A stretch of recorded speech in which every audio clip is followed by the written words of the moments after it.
सभी को नमस्कार। अभी कुछ दिन पूर्व हम सब ने हिंदी दिवस मनाया। इसी परिप्रेक्ष्य में यह मैं बता दूं कि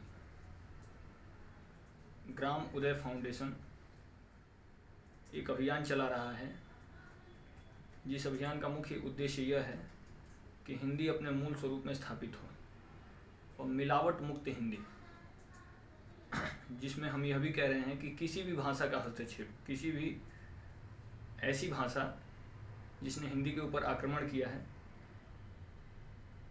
वह हिंदी से बाहर हो और हिंदी अपने शुद्ध रूप में स्थापित हो। इसीलिए हमने कहा उर्दू मुक्त हिंदी, संस्कृत युक्त हिंदी, क्योंकि हिंदी मूल स्वरूप में तभी स्थापित होती है जब उसके सारे शब्द संस्कृताइज्ड हो जाते हैं।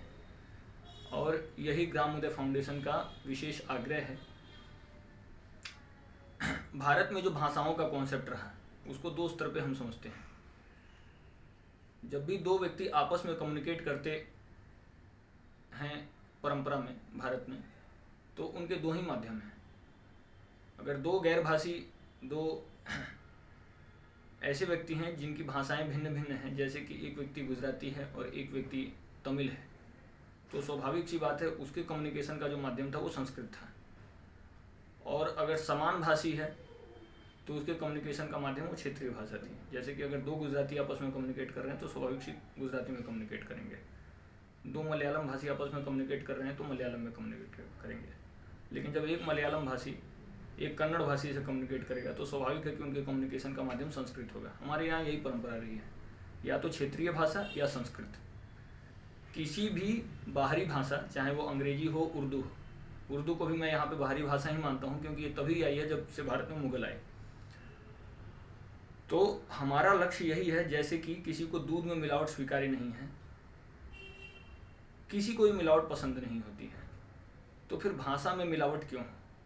तो ग्राम उदय फाउंडेशन ने यह लक्ष्य लिया कि हिंदी उर्दू से मुक्त हो, संस्कृत से युक्त हो, क्योंकि मुख्य रूप से हिंदी के ऊपर जो प्रभाव है वो उर्दू का है। क्योंकि एक लंबे समय कालखंड तक भारत भाषाई गुलाम रहा मुगलों का। भाषा के ऊपर एक बड़ा आक्रमण हुआ है, जिसमें हिंदी के ऊपर मुख्य रूप से उर्दू का प्रभाव दिखता है। तो ग्राम उदय फाउंडेशन का यह विशेष आग्रह है कि उर्दू मुक्त हिंदी, संस्कृत युक्त हिंदी। उदाहरणतः मैं कुछ शब्दों के माध्यम से स्पष्ट करूंगा, जैसे कि ईमान, तो ईमान के स्थान पर निष्ठा।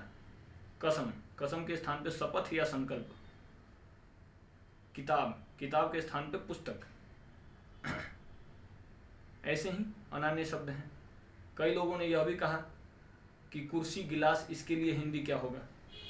तो उनको भी हम स्पष्ट कर दें, जो ढांचागत जो व्यवस्थाएं हमारे यहाँ उत्पन्न हुई हैं उसके लिए तो हिंदी शब्द है, उसके लिए संस्कृत शब्द का उपयुक्त है। लेकिन जो व्यवस्थाएं हमारे यहाँ की नहीं है, हमारे यहाँ ग्लास के परिप्रेक्ष्य में लोटा का कॉन्सेप्ट रहा है या फिर दूसरी व्यवस्थाएं रही हैं, वैसे ही कुर्सी के इतर दूसरी व्यवस्थाएं हमारे यहाँ रही हैं।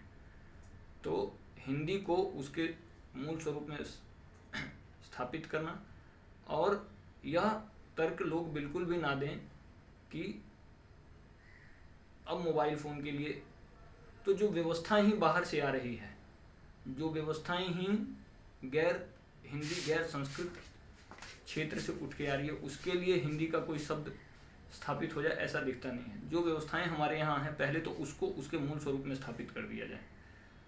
तो ग्राम उदय फाउंडेशन का यह प्राथमिक लक्ष्य है, उर्दू मुक्त हिंदी, संस्कृत युक्त हिंदी।